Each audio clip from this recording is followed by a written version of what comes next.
In front of me is TECNO Pova 6 Pro, and today I would like to show you how you can change sleep time to never. Begin by opening Play Store and downloading free app called Caffeine Keep Screen On.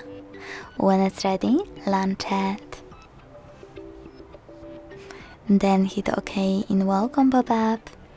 Tap on Timeout to make sure Infinite is on, and when you're ready, go to Tab menu.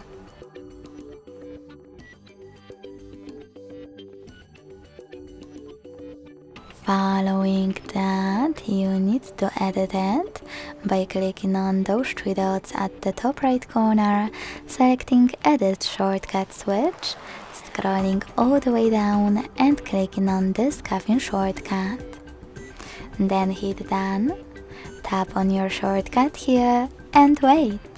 As you can see, infinite sleep time is now enabled.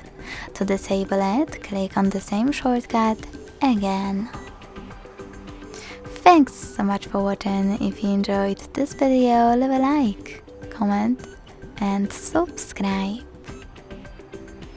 Bye!